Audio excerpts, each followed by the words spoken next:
Viva la fe, viva la esperanza, viva el amor. Viva la fe, viva la esperanza, viva el amor. Viva la fe, viva la esperanza. En este día, y de nuevo te lo pedimos, derrama tu Santo Espíritu en nuestros corazones.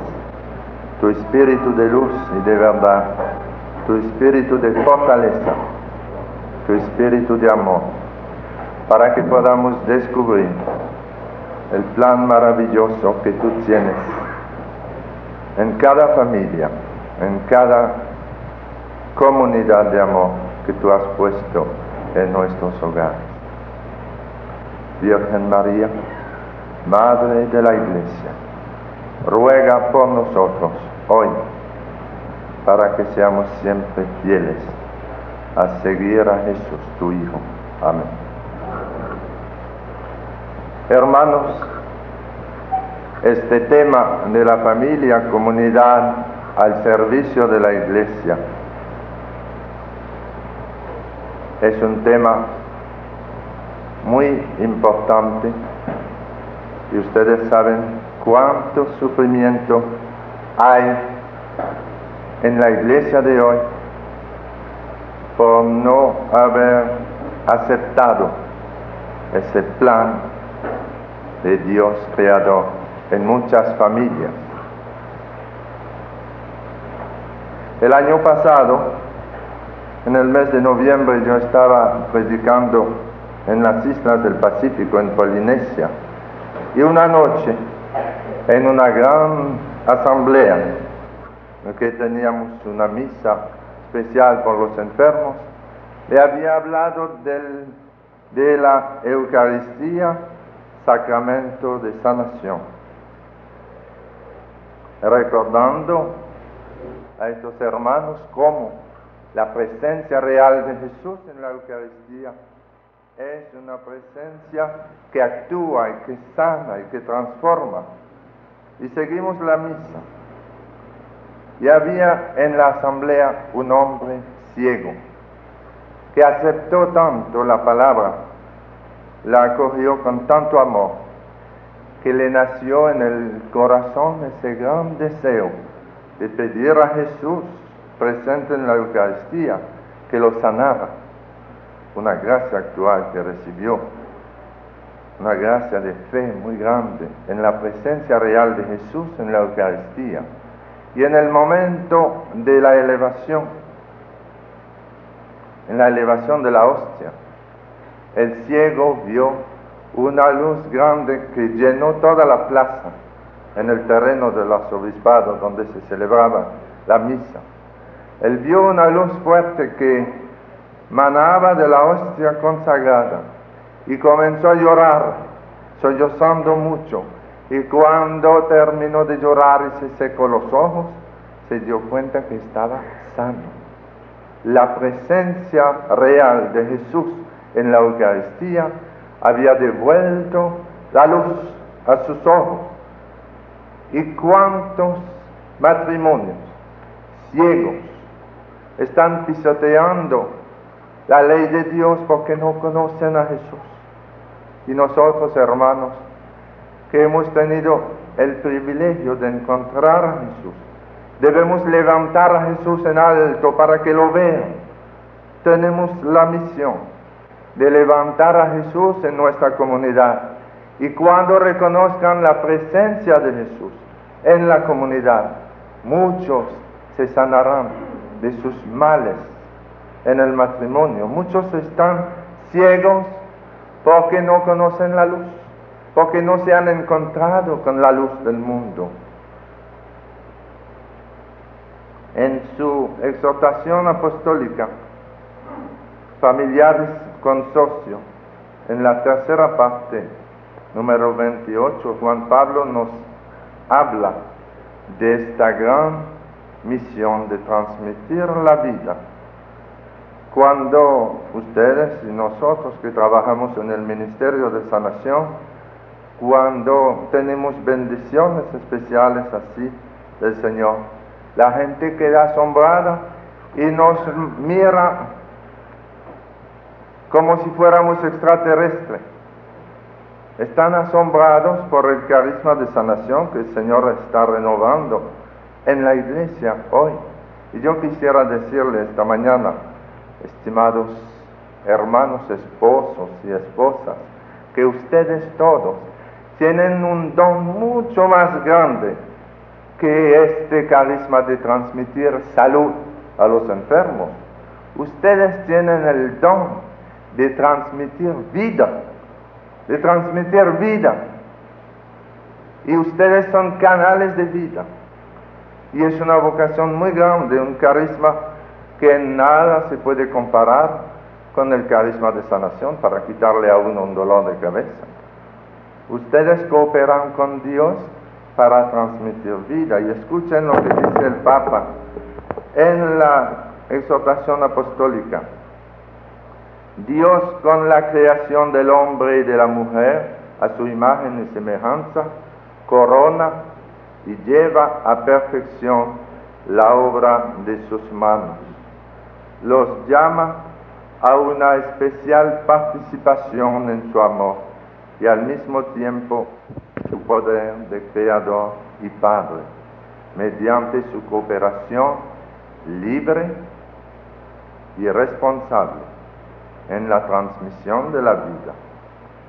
Y dice el Génesis 1, 27, 28, cuando Dios creó al hombre, lo creó parecido a Dios. Hombre y mujer los creó y les dio su bendición.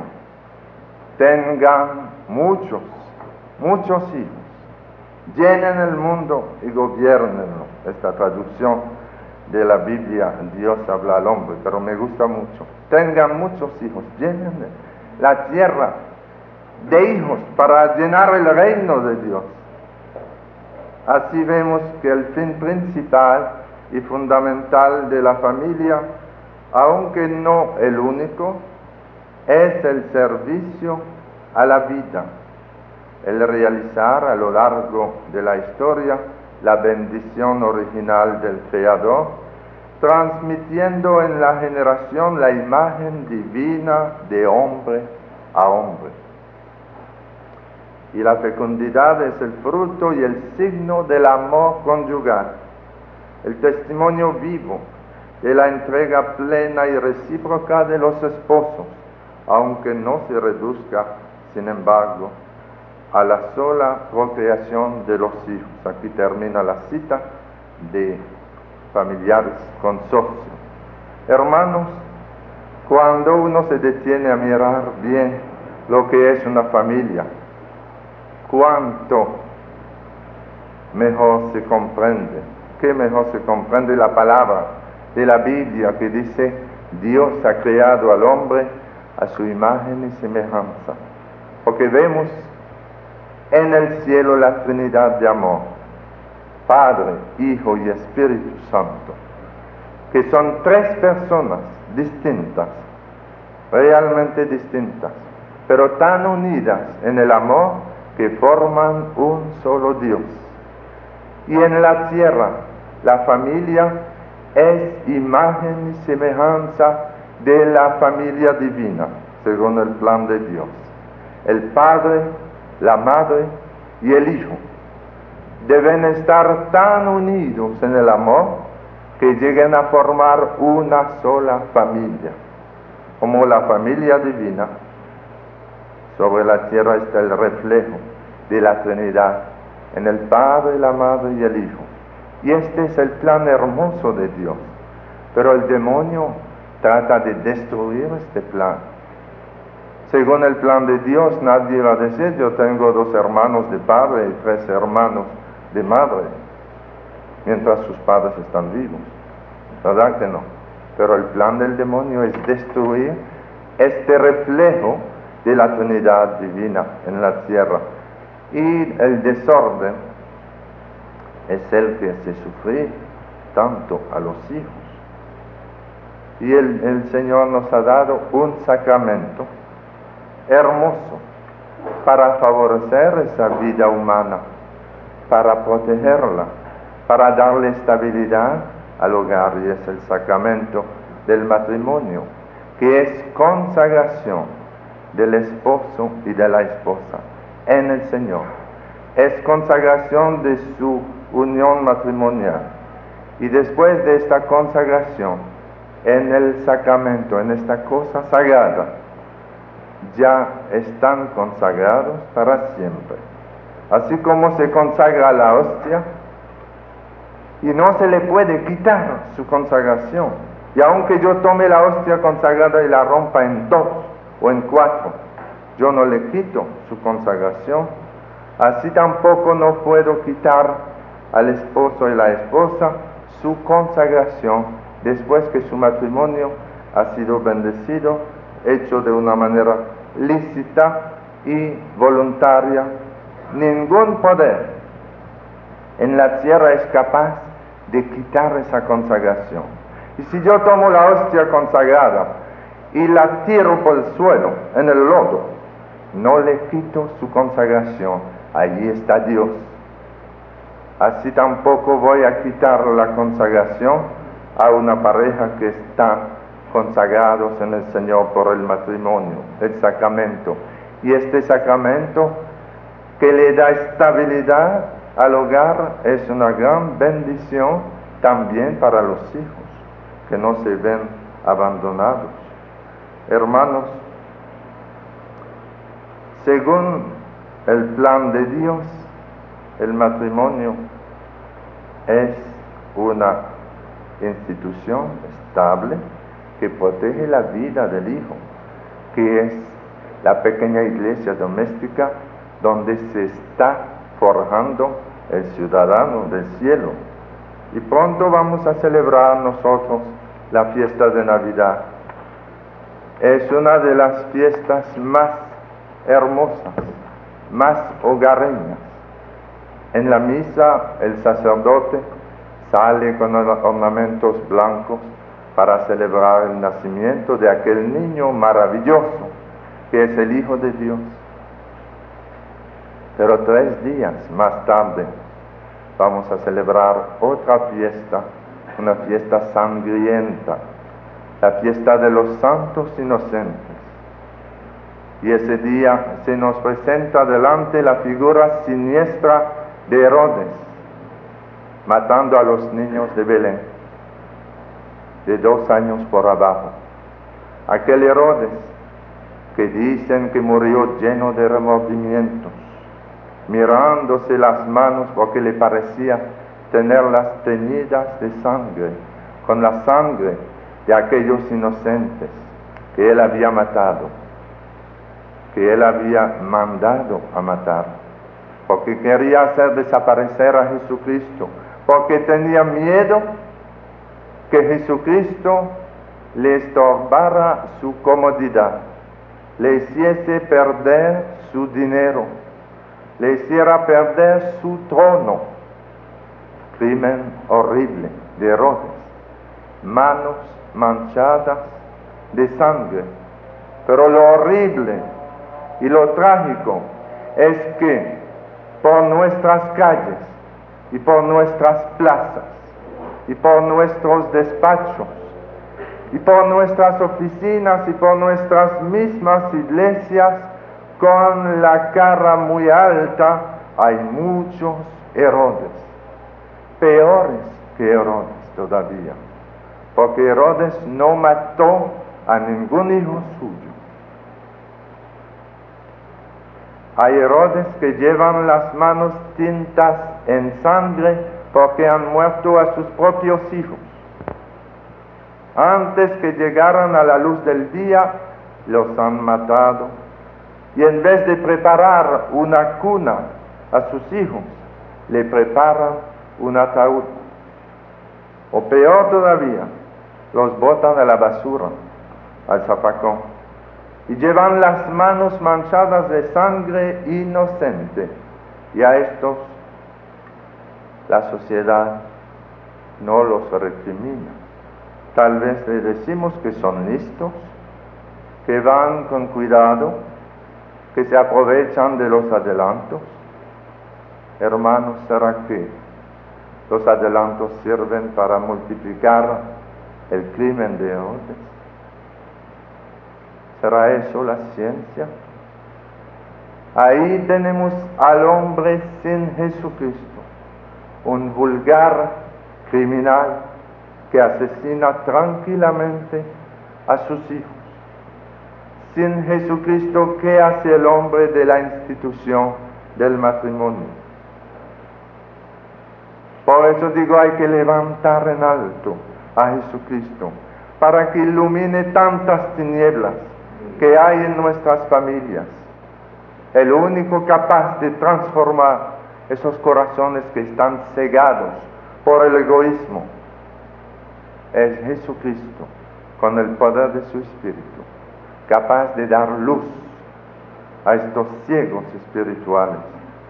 En el plan de Dios el amor es creador, conduce a la vida. En primer lugar, aporta a cada uno de los esposos una afluencia de vida que les beneficia. El amor les abre a la vida, les hace más dichosos, más fuertes. El amor se vuelve sólido a fuerza de tiempo.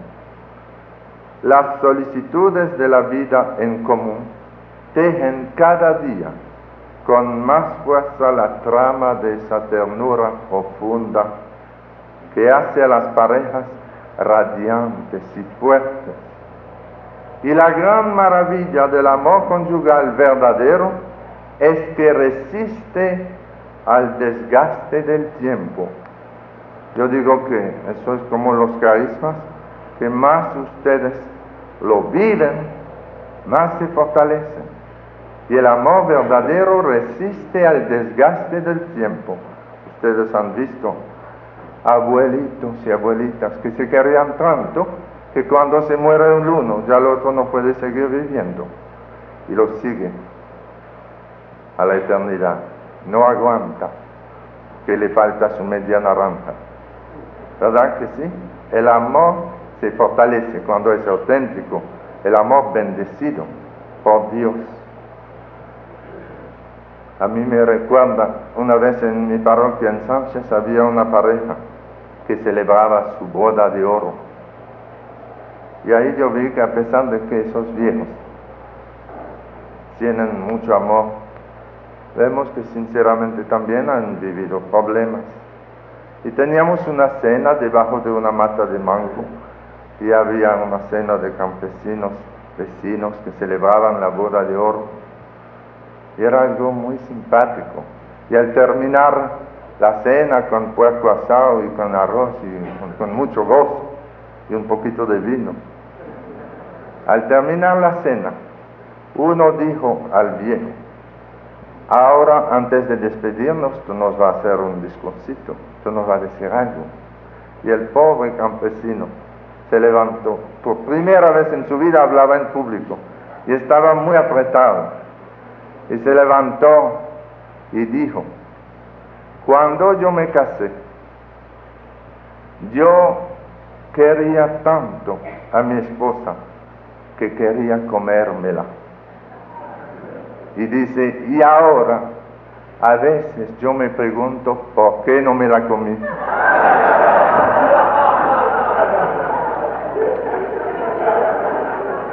Parece que hay sus problemitas aún en las parejas más hermosas. No tendría que aguantarla, ¿verdad?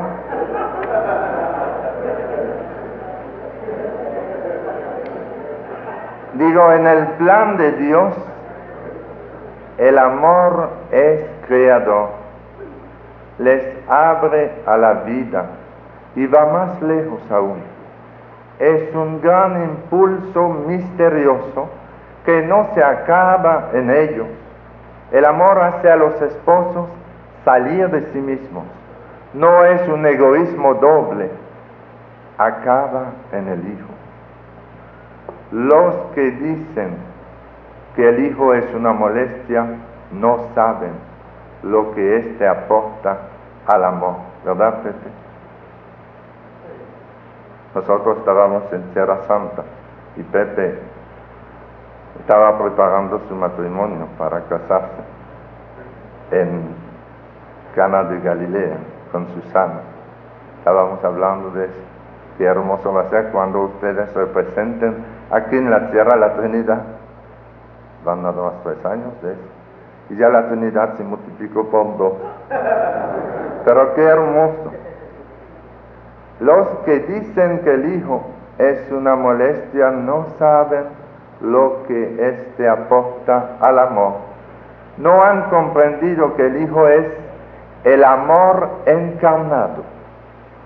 No han visto que el Hijo es la realización viviente del amor de los padres, así como meta, como dulce fruto, como alegre coronación de su amor. Es el Hijo. Y los que se aman quisieran ser una sola cosa, quisieran tener un solo corazón, una sola alma, un solo cuerpo. Y he aquí que su deseo se realiza, puesto que este pequeño ser que les ha sido dado resume al uno y al otro. Procede tanto de él como de ella, tanto ella como él revive en el Hijo. Qué ternura tienen el uno para con el otro cuando se inclinan los dos sobre la cuna de su primer hijo. Qué hermoso es ver eso. Una pareja joven, ustedes que han vivido eso. Nosotros nada más tenemos que mirar, pero admirarlos a ustedes cuando se inclinan sobre la cuna de su hijo. Y cómo el hijo une al padre y a la madre. Cuando eran novios se miraban el uno al otro, pero después de tener su hijo, miran los dos en la misma dirección. Y esta dirección es el Hijo, es el regalo del cielo. Y entonces el Señor los une en el Hijo y se fortalece el matrimonio y la unión de los esposos. El plan de Dios es hermoso. Da pena que la humanidad no llegue a captar la grandeza de ese plan, en muchos casos, digo. El Hijo es un nuevo lazo entre los padres, es un lazo de agradecimiento, puesto que cada uno de los esposos puede decir que la alegría de la paternidad o de la maternidad se la debe al otro. Ya amaba al esposo, ya amaba a la esposa, ya se amaban, pero cuánto más amará el esposo a la madre de su hijo. Y también el hijo es un lazo de afecto. Los dos juntos tienen a alguien a quien querer, alguien que les ayudará a soportar las dificultades de la vida, alguien que les reconciliará cuando choquen sus caracteres. Y ahí, hermanos, vemos que el plan de Dios es perfecto, pero supone mucho sacrificio. Dios, Creador, transmite ese don a los esposos y esposas de cooperar con Él para transmitir vida. Pero para dar vida hay que morir, porque el grano de trigo que no cae en tierra y no muere, no produce fruto. Y hay exigencias de muerte, de sacrificio, de renuncia continua, y lo vemos en todos los lugares. Y nosotros, sacerdotes, en la dirección espiritual, nos damos cuenta que a veces decimos que el celibato es una vocación muy hermosa, pero a veces es bastante seria. Y vemos en la dirección espiritual que también el matrimonio es una vocación hermosa, pero muy seria, que exige mucha renuncia. Pero esa renuncia es para dar vida, para comunicar vida, para llenar el reino de Dios de ciudadanos del cielo. Y el diálogo entre los esposos ayuda mucho a aceptar este sacrificio. El diálogo les ayuda también a cooperar en esta transmisión de la vida como seres inteligentes que aceptan la ley de Dios, pero también utilizan su voluntad, su inteligencia, para vivir esa vocación a plenitud como humanos inteligentes. Y podemos darle gracias a Dios, hermanos, que en estos últimos años el Señor ha suscitado para la planificación familiar ese método Billing de ovulación que ustedes conocen y que tanto bien está haciendo en el mundo. Y cuántas parejas que no sabían por dónde orientarse, querían respetar la ley de Dios y querían vivir también como humanos responsables y no sabían dónde encontrar la solución. Y yo conozco a muchas parejas que dan gracias a Dios porque dialogando como esposo y esposa, orando y sacrificándose cuando hay que hacerlo, con ese método de ovulación han encontrado una solución hermosa a su vocación matrimonial. Cuántos métodos artificiales que son realmente una ofensa grave a Dios y que destruyen la alegría de los hogares, cuando Dios ha puesto en la misma naturaleza ese método que da tanto éxito en la mayoría de los casos. Y debemos estar agradecidos a Dios porque estaba esa fuerza natural y ese método natural en el hombre y en la mujer, y muchos no lo conocían, incluso muchos usaban métodos pecaminosos, pero removiéndole la conciencia cuando descubren que Dios ha puesto en la misma naturaleza del esposo y de la esposa una orientación para planificar con dignidad su familia. Y yo creo que no podemos hablar de ese tema de transmitir vida sin quejarnos un poco del mayor pecado de la humanidad hoy, que es el aborto provocado. Porque es triste ver donde quiera cómo el impulso pecaminoso, el impulso de Satanás, que trata de destruir la obra de Dios, empuja a hombres y mujeres a hacerse propagandistas, pero con violencia, del método del aborto provocado, despreciando la vida humana. El año pasado, de paso por Madrid, mucho me impresionó una conferencia del doctor Nathanson sobre el aborto. Y yo había muchos casos de testimonios de ese mal de la humanidad, pero yo me voy a limitar a recoger algunos datos de su conferencia que dio en Madrid. El doctor Nathanson fue director de la mayor clínica del mundo, donde la especialidad era la práctica abortiva, en Nueva York. Él fue uno de los fundadores de una Liga de Acción Nacional que luchaba en pro de los derechos del aborto en los Estados Unidos. Y cuando él organizó este movimiento en el año 1968, se calculaba que menos del 1% de las personas de los Estados Unidos estaban a favor del aborto provocado, el aborto libre. Y el 99% restante estaba en contra. Y él dice que su estrategia estuvo fundamentada en dos grandes mentiras.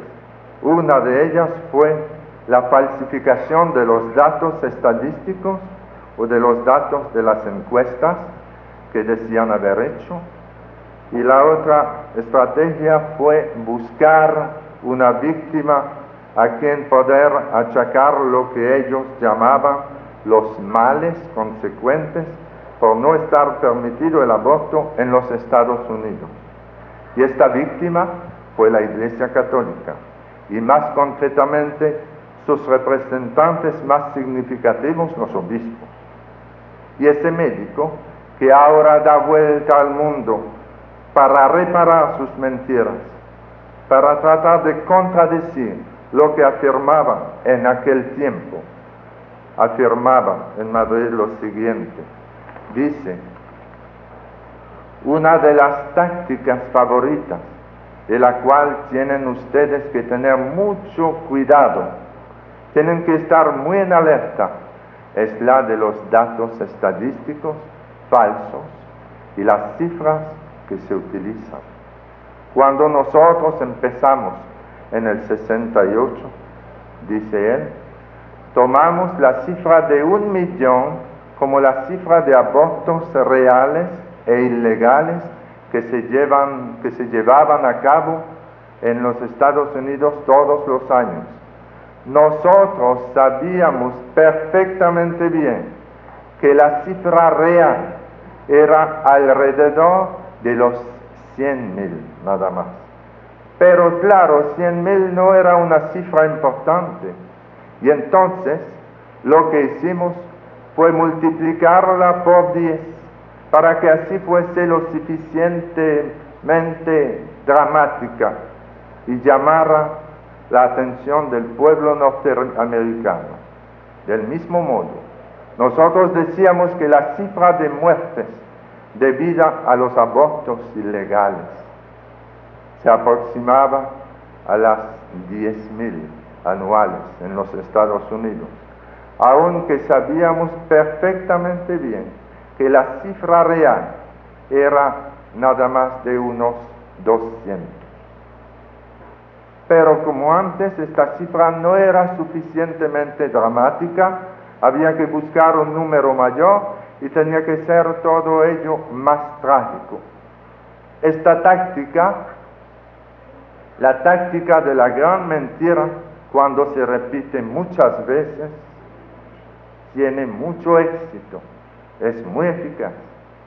Así que con el tiempo todo el mundo aceptaba estas cifras como buenas y ya nadie escuchaba a aquellos otros que daban las cifras verdaderas. Además, muy pronto nos lanzamos a la captura de los medios de comunicación.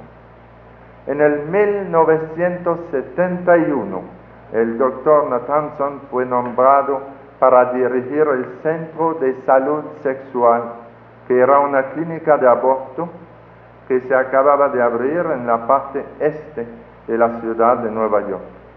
Ocupaba unos terrenos enormes, tenía 10 quirófanos, había 35 médicos que trabajaban a sus órdenes y llevaban a cabo 120 abortos cada día, durante los 7 días de la semana, domingos incluidos, y trabajaban desde las 8 de la mañana hasta medianoche, lo que equivalía a 364 días al año. Únicamente el día de Navidad cerraban las puertas. Fíjense, hermanos, cómo la conciencia de muchos, incluso cristianos, incluso católicos de comunión, se va engañando con una propaganda mentirosa. Una propaganda que llega por la televisión y por los medios de comunicación en general y llega a falsificar la conciencia humana. Pero en el fondo del corazón, en la conciencia, siempre queda ese remordimiento. Y nosotros sacerdotes hemos visto en el ministerio pastoral cuántas esposas agobiadas sufren por haber cometido ese error del aborto. Un sufrimiento tan profundo que para desaparecer no solamente necesita del perdón de Dios, de la absolución, necesita de una profunda sanación de la memoria. Si no, vemos personas que arrastran una tristeza que parece casi innata, y es la tristeza del peso de su pecado. Yo me recuerdo un caso que mucho me ayudó a comprender el peso del pecado en la conciencia humana. En una ciudad, no voy a decirle en qué país, porque es muy delicado. En una ciudad, una vez, una madre de familia me llevó a su hija universitaria de 19 años, que tenía un grave problema. Ella tenía más de 4 meses, que cuando menos se esperaba, ella se desmayaba y se caía al suelo. Y tuvo que dejar los estudios en la universidad, y los médicos creyeron primero que se trataba de crisis de epilepsia y no había ninguna huella de epilepsia. Y entonces los psiquiatras estudiaron el caso y no encontraban el motivo, pero se iba multiplicando más el problema. Y ya eran 3 y 4 veces semanales que esa señorita se desmayaba y se caía al suelo. Tuvo que dejar la universidad, dejar los estudios, y era como una vida deshecha. Y la mamá, después de visitar a los médicos y los psiquiatras, y hasta dice que había visitado brujos, ella, desesperada, pensó que en la oración tal vez la hija podría sanarse. Ella era bastante cristiana para creer en el poder de la oración. Y fue y pidió oración por la hija. Y cuando entró en la piscina, oramos por la salud de la hija. Y después de una oración de sanación, ya la mamá y la hija se iban saliendo de la oficina, y me vino a la mente clarito: ¿por qué no se confiesa? Y yo le pregunté a la señorita: ¿hace mucho que usted no se ha confesado? Dice: sí, hace mucho tiempo. Y yo le dije: pero ¿por qué usted no aprovecha la oportunidad, no solamente para pedir la salud del cuerpo, sino también la salud del alma? ¿Por qué usted no aprovecha el momento para confesarse? Y ella me miró y me dijo: sí, yo podría confesar. Entonces la mamá se salió de la oficina y la hija se sentó. Y yo me senté esperando su confesión. Y ella estaba como agobiada y muda, no decía nada. Y yo interiormente oraba, y comencé a orar en lengua bajito, esperando que ella me dijera algo, porque ella sabía confesarse. Era de una familia cristiana que había recibido esa educación a la recepción de los sacramentos. Y ella no decía nada. Y en ese momento el Señor me dio una palabra de ciencia, pero clarita, que me subió al corazón, como cuando oramos por los enfermos, y el Señor nos da una palabra de ciencia para anunciar que uno se sana de esto, que viene como una palabra profética que llamamos una palabra de conocimiento. Y me llegó al corazón clarita una palabra: aborto. Y yo miré a la señorita y le dije: ¿usted no ha tenido alguna vez un problema con un aborto? Y ella me dijo: ¿y quién se lo dijo? Le dije: bueno, yo no sé, creo que es el Señor que pone eso en mi corazón ahora, porque me viene clarita la palabra aborto. Y ella comenzó a llorar. Me dijo que sí, que en la universidad tenía un novio y que tuvo un desliz y tuvo una debilidad y tuvieron relaciones y ella quedó embarazada, y siendo ella de una familia cristiana, y le dio tanta vergüenza y tanto temor a la reacción de los demás, que ella no podía soportar su situación, y que ella había decidido, de acuerdo con su novio, ir a ver a un médico a procurarse un aborto. Y dice que después, cuando comenzaba a pensar en su pecado, ella pensaba en su doble pecado. Ella estaba aplastada por su pecado. Se sentía culpable de haber tenido relaciones fuera del matrimonio y se sentía culpable de haber asesinado a su propio hijo. Ella se veía como una madre asesina. Y dice que cuando lo pensaba, más y más el peso moral de su pecado la aplastaba tanto que un día pensándolo se desmayó y cayó al suelo. Y después se repitió y volvió, y cuando pensaba en su pecado era como un peso que la estaba aplastando y se iba cayendo al suelo. Y entonces pidió perdón a Dios y en el nombre de Jesús le di la absolución. Yo te absuelvo de tus pecados en el nombre del Padre, del Hijo y del Espíritu Santo. Y oramos para que el Señor sanara las heridas de su memoria, muy herida por este doble pecado. Y ella salió contenta, dando gracias a Dios, y la he vuelto a ver después 2 o 3 veces. Y me dice que ahora jamás ha vuelto a desmayarse. Y que ahora ella comulga 2 o 3 veces a la semana. Ya está terminando sus estudios en la universidad. Y le da gracias a Dios porque la perdonó. Y yo le cuento ese testimonio para que ustedes vean que ese pecado del aborto está destruyendo a muchos. No solamente al niño que muere, pero está destruyendo moralmente a su madre y a su padre. Y es horrible ver la cantidad de personas que vienen en el ministerio a pedir oración porque han cometido ese gran pecado, se han arrepentido, han recibido el perdón de Dios, pero son incapaces de olvidar este pecado, como que se ven con la mano manchada de sangre.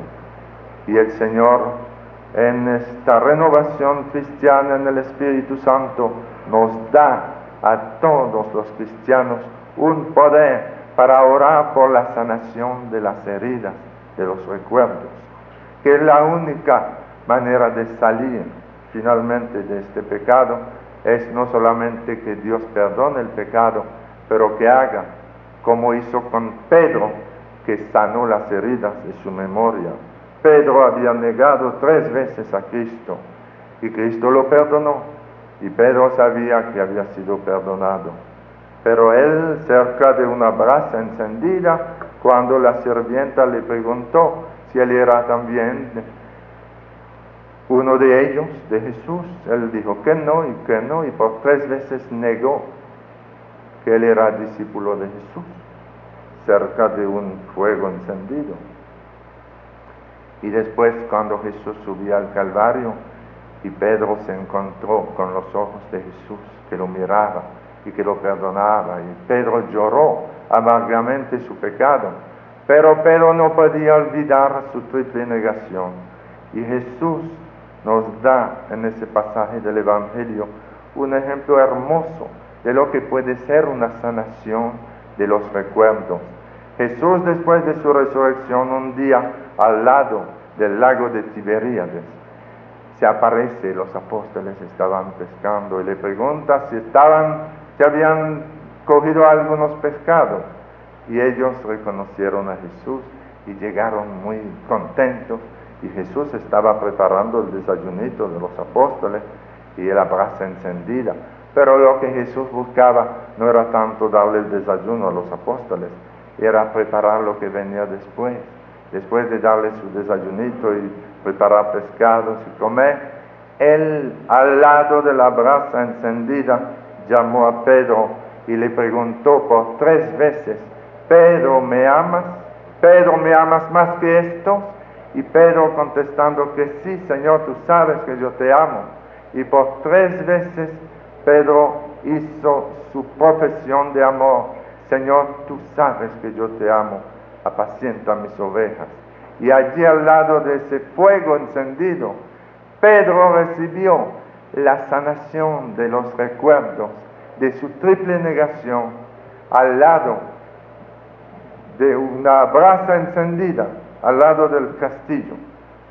Porque cuando Pedro de noche veía una brasa encendida, un fuego encendido, de una vez se recordaba su triple negación, y a pesar de que Cristo lo había perdonado, quedaba su memoria herida. Y él necesitaba ser sanado en sus recuerdos, y Jesús, al lado de una brasa encendida, le da la oportunidad de hacer su triple profesión de amor. Y en adelante, cuando Pedro vea de noche un fuego encendido, una brasa encendida, en vez de recordar su triple negación, recordará su triple profesión de amor.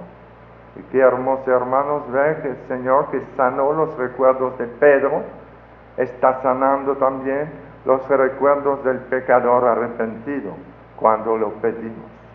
Y en este gran pecado del aborto, ustedes que trabajan en el ministerio de sanación con los esposos, con las esposas, no dejen de orar para que el Señor sane los recuerdos de aquellas mujeres y aquellos esposos que han reconocido sus pecados y necesitan no solamente del perdón de Dios, necesitan una profunda sanación de sus recuerdos.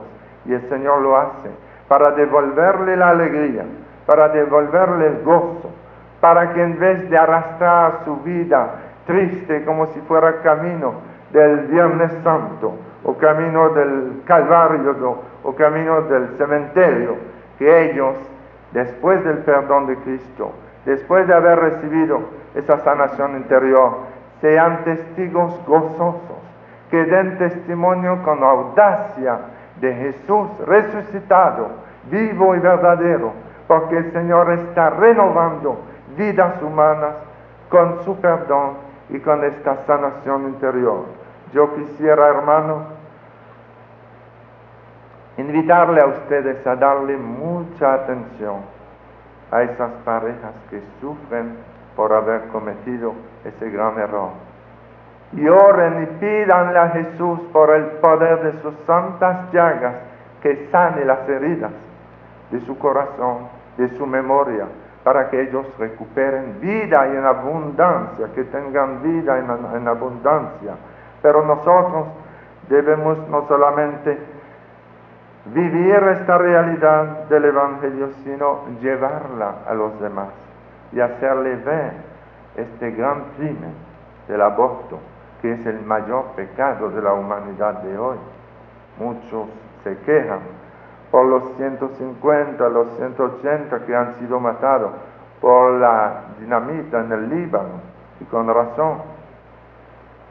Pero son pocos los que se quejan por los miles de ciudadanos matados por su propio padre y por su propia madre, que en vez de prepararle una cuna, invitarle a ustedes a darle mucha atención a esas parejas que sufren por haber cometido ese gran error. Y oren y pídanle a Jesús por el poder de sus santas llagas que sane las heridas de su corazón, de su memoria, para que ellos recuperen vida y en abundancia, que tengan vida en abundancia. Pero nosotros debemos no solamente vivir esta realidad del Evangelio, sino llevarla a los demás y hacerle ver este gran crimen del aborto, que es el mayor pecado de la humanidad de hoy. Muchos se quejan por los 150, los 180 que han sido matados por la dinamita en el Líbano, y con razón. Pero son pocos los que se quejan por los miles de ciudadanos matados por su propio padre y por su propia madre, que en vez de prepararle una cuna, le preparan un ataúd y no los dejan nacer. Y son vidas humanas. Yo le leo algo más de este testimonio del doctor en Madrid, en una conferencia que él daba en la conferencia del Colegio de Médicos en Madrid, y él decía, escuchen bien hasta dónde llega la malicia del demonio contra la vida humana. Cuando yo me encargué de la dirección de esta clínica y tomé posesión de mi cargo de director, estaba terriblemente sucio todo. Las prácticas eran tan espantosas que el Estado de Nueva York había emitido una orden para cerrar la clínica a los 10 días después de yo hacerme cargo de la dirección. Cuando llegué allí, vi que había médicos que estaban haciendo los abortos mientras se fumaban un puro. Vi médicos que habían bebido demasiado la noche anterior y estaban haciendo los abortos a las 9 de la mañana. Vi también enfermeras y asesores médicos que estaban drogados. Habían estado fumando marihuana, habían tomado cocaína. La droga circulaba libremente por allí. Me encontré también con tejidos de fetos que se tiraban al suelo. Los médicos no se lavaban las manos entre aborto y aborto, y en muchos casos las enfermeras e incluso mujeres que no eran enfermeras sino ayudantes estaban llevando a cabo los abortos. Estas eran las condiciones, la situación que yo me encontré cuando tomé posesión de mi cargo de director de la clínica. Tardé 8 meses en cambiar las cosas, hasta el punto de que la clínica se convirtió en un modelo dentro de su género y consiguió la primera licencia que emitió el Estado de Nueva York como clínica abortiva. Durante el tiempo que estuve en esta clínica, yo fui responsable de 60,000 abortos en mi clínica. Y quisiera añadir que he llevado a cabo con mis propias manos 5,000 abortos en mi clínica particular. La clínica llegó a funcionar muy bien. Era como una máquina, una auténtica fábrica de abortos, pues los hacía a miles. Recuerdo que en una fiesta, en una recepción que dio una noche la clínica a su personal y a la que asistían los médicos, sus mujeres y muchas de las enfermeras se me acercaban, varias de las esposas, y se quejaban en el sentido de que sus maridos tenían pesadillas, que gritaban por la noche, hablaban de sangre y de cuerpos rotos, de niños. Los maridos bebían mucho y los matrimonios estaban hundiéndose.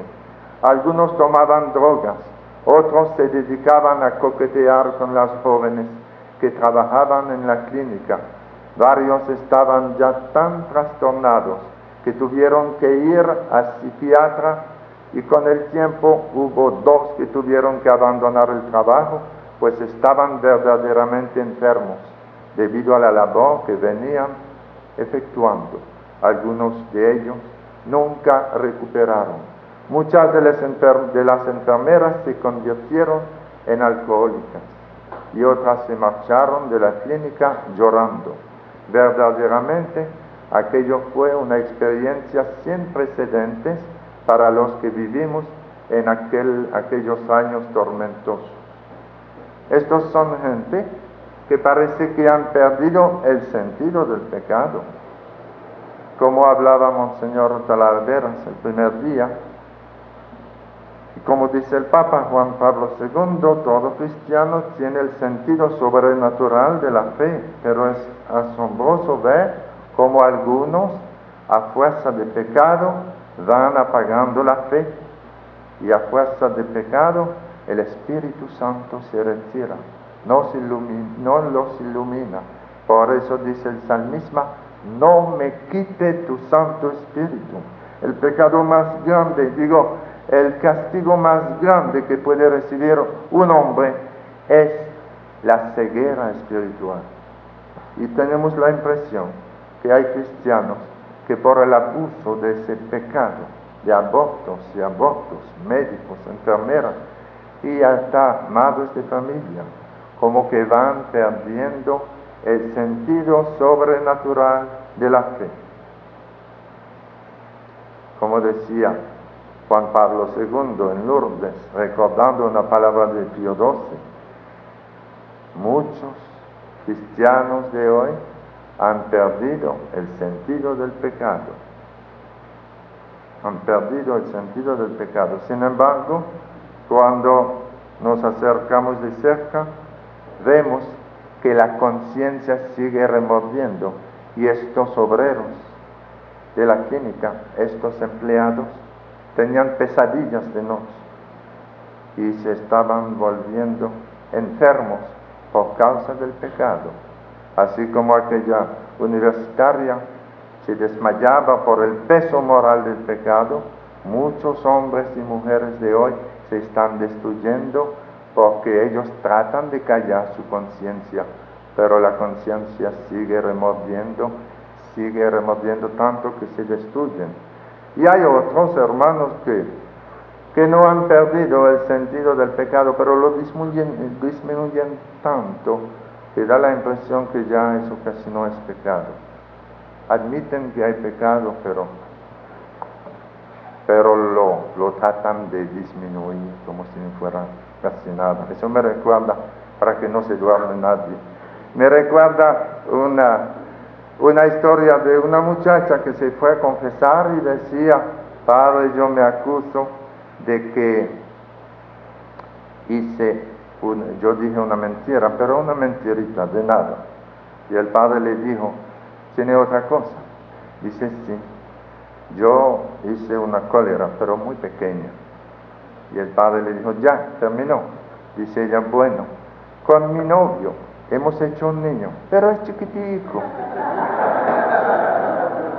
Entonces algunos disminuyen tanto el pecado, como que el niño chiquitico casi no es pecado, pero es mejor que el niño chiquitico viva, ¿verdad?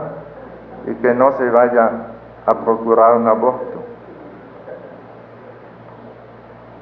Y dice que la táctica que ellos han usado ha tenido mucho éxito.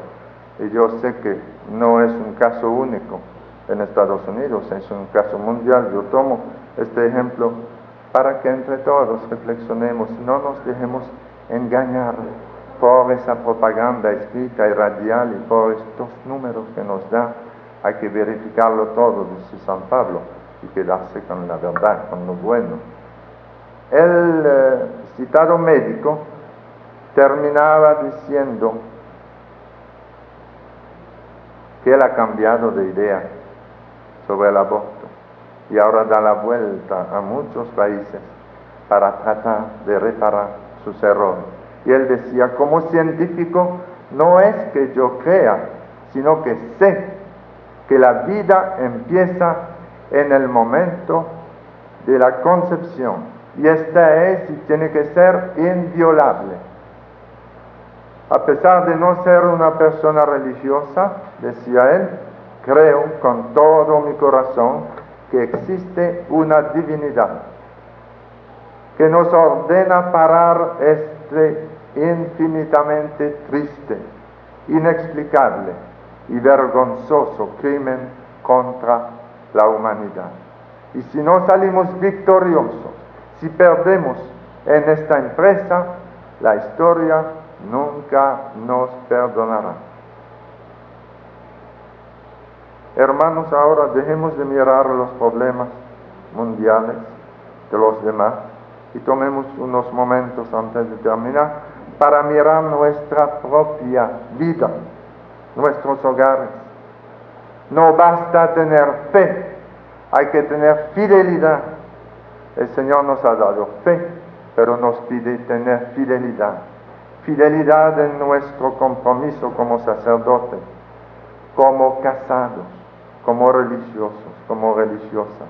El Señor nos pide tener fidelidad, y nosotros que hemos sido llamados de una manera especial al apostolado, en esta renovación cristiana en el Espíritu Santo, veamos a ver si tenemos fidelidad.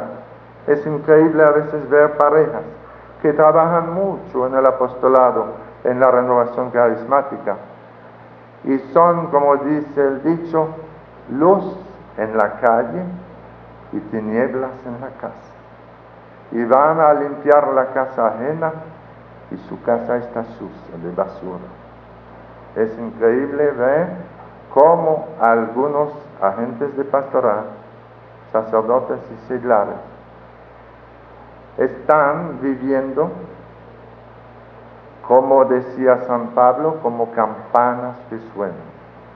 Yo me preguntaba siempre por qué San Pablo utiliza esa comparación de las campanas que suenan.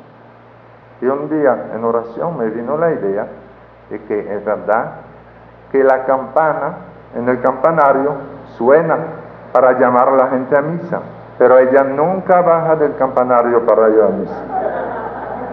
Y yo conozco carismáticos que llaman a los demás a la fidelidad y coquetean con otros. Y yo conozco carismáticos que llaman a los demás a la oración y nunca tienen tiempo para orar con sus hijos. Y tenemos que hacer una revisión de vida en este ETLA, a ver si somos testigos de verdad, porque lo que tú haces habla mucho más fuerte que lo que tú dices. Y el Señor nos pide ser testigos con el testimonio de nuestra vida, testigos delante de los hijos en el hogar, testigos de fidelidad, no solamente de fe, de fidelidad en ese compromiso matrimonial. El Señor pide que esa fidelidad vaya hasta el sacrificio si el grano de trigo no cae en la tierra y no muere, no produce fruto. Y es una muerte que viene a ser al final una resurrección.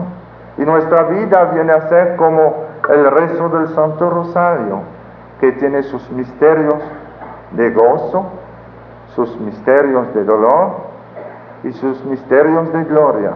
Pero todos terminan con gloria al Padre y al Hijo y al Espíritu Santo. Y así es la vida del hogar, la vida de la familia, que tiene sus misterios de dolor, sus misterios de gozo, de dolor, pero también de gloria. Y nosotros no podemos pretender cosechar la fruta al sembrar la semilla. Hay que tener fidelidad y fe y esperar, y el Señor le dará la respuesta a su debido tiempo. Me recuerdo que un hombre en un grupo de oración nos pidió dar testimonio de un sueño que él había tenido, y yo nunca permito que den testimonio de un sueño.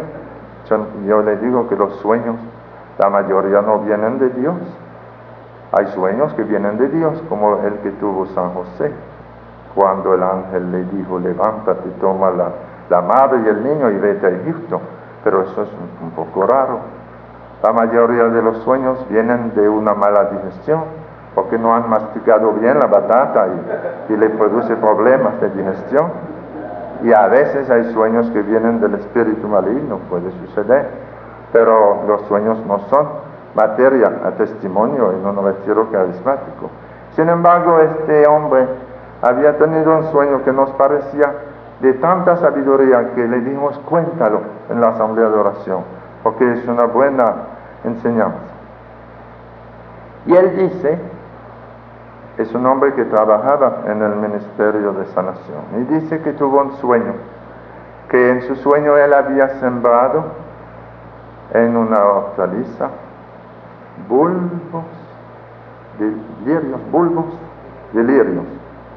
Él había sembrado bulbos de lirios, y en su sueño, cada mañana, él iba a su hortaliza y sacaba los bulbos de lirio para ver si la raíz había comenzado a salir, y lo volvía a poner en la tierra. Y eso lo hizo 3 días seguidos.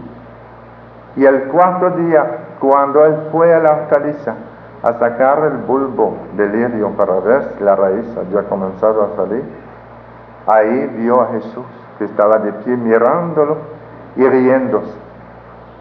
Y él se emocionó mucho. Y Jesús, riéndose, le dijo: esto eres tú. Si tú no dejas los bulbos tranquilos, nunca saldrán las raíces. Déjalos tranquilos. y comenzarán a tomar raíz y producirán lirios. Y así eres tú en tu ministerio. Cuando tú estás orando por los enfermos, tú llamas al otro día, ¿y cómo te va? Y tú te has sanado. Déjalos tranquilos. Y un día te contarán que ya está el fruto. Y en nuestros hogares, hermanos, produce lo mismo. El Señor nos pide fe, fidelidad y paciencia. Y yo le invito esta mañana a ustedes todos a entregar al Señor esos hijos hermosos que el Señor le ha dado. Entréguenlo al Señor. Y si algunos de ustedes tienen hijos que le están causando grandes problemas, esos hijos a quienes ustedes han comunicado la vida con el poder de Dios y que le dan muchos problemas y muchas inquietudes, entréguenlos al Señor hoy.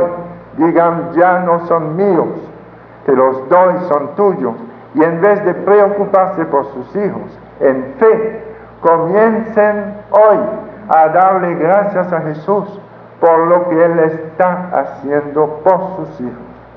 Y tengan paciencia, dejen que salgan las raíces y un día vendrán a ver el lirio blanco hermoso. Tengan paciencia. Acuérdense de esta palabra de San Agustín que decía, Señor, yo soy tu siervo porque he tenido como madre a una de tus siervas. Acuérdense, hermanos, de esta palabra tan hermosa. Tendrán hijos, siervos de Dios, en la medida en que ustedes sean siervos de Dios. Pero no le pidan a su hijo una cosa espontánea, instantánea. Tenemos café instantáneo, pero en la vida cristiana la cosa no es tan instantánea. Déjenle tiempo. Y sigan dando gracias a Dios todos los días por lo que Él está haciendo en el corazón de sus hijos. Y verán milagros, y verán transformaciones, aunque sea dentro de 10 años, que son 10 años frente a la eternidad. No se desesperen. Yo lo grito eso y lo repito, aunque me lo hayan oído decir, no se desesperen con sus hijos, aun los casos más difíciles. No digan nunca de su hijo, este es un caso desesperado. No digan eso, porque no hay caso desesperado, hermanos. Hay solamente hombres y mujeres que desesperan porque no conocen a Jesús. Y a partir del día en que nos encontramos con Jesús, vamos descubriendo que Él es el amo de lo imposible. Y Él dice, yo te digo que si crees, verás la gloria de Dios en tu hogar, en tus hijos. Si crees y si tienes paciencia. La paciencia es la virtud que nos hace esperar la victoria a largo plazo. Pidamos ese fruto del Espíritu en la educación de nuestros hijos. Pidamos fidelidad nosotros a nuestros compromisos y pidamos paciencia, pidamos comprensión. Y verán, hermanos, que lo que el Señor le ha dado un día será consuelo en su vida. Dice el Papa, y con eso quisiera terminar, concluyendo en la encíclica, en la Carta Familiaris Consortio, en el número 29, dice, siguiendo la tradición viva de la comunidad eclesial a través de la historia, el reciente Concilio Vaticano II y el magisterio de Pablo VI, expresado sobre todo en la encíclica Humanae Vitae, han transmitido a nuestro tiempo un anuncio verdaderamente profético que reafirma y propone de nuevo con claridad la doctrina y la norma siempre antigua y siempre nueva de la Iglesia. sobre el matrimonio y sobre la transmisión de la vida humana. En Humanevitae 11:9 dice el Papa Pablo VI, el amor conyugal debe ser plenamente humano, exclusivo y abierto a una nueva vida.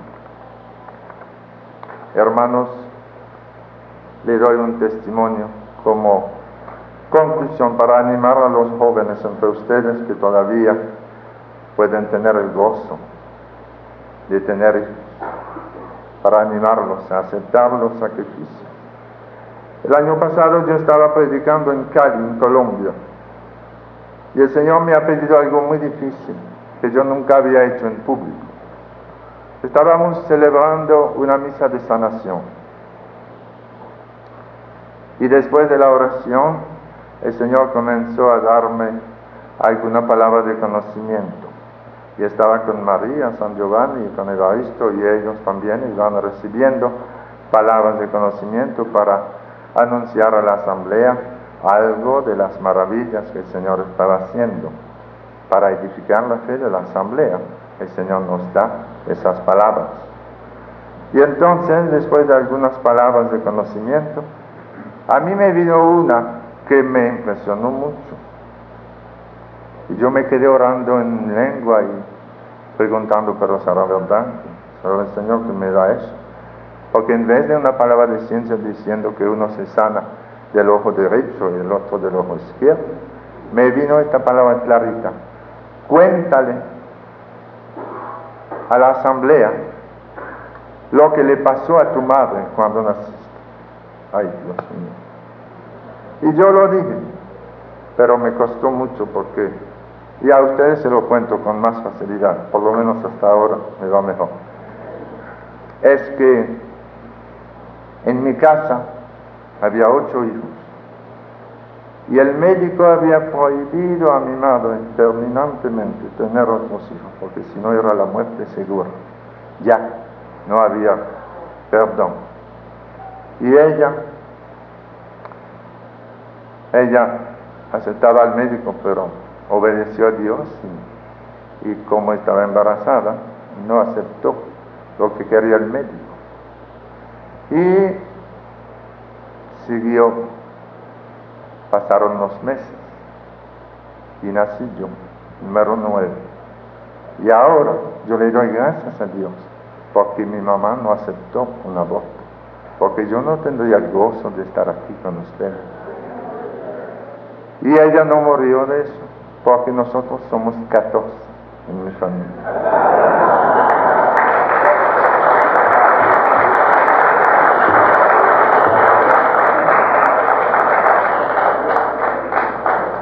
Y se lo cuento, hermanos, para animar a los jóvenes entre ustedes que tienen 2 niños y tienen miedo que tal vez ya no vamos a poder tener más, porque con 2 está bueno.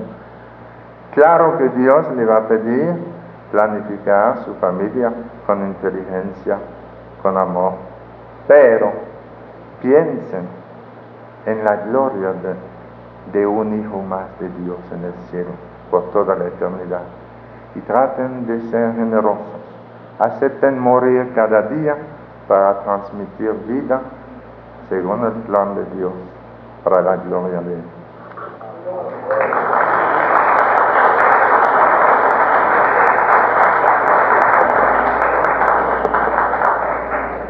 Le damos muchas gracias al Señor por el regalo del Padre Tardif, el regalo del noveno en esa familia, y a Él por la conferencia que nos ha dado.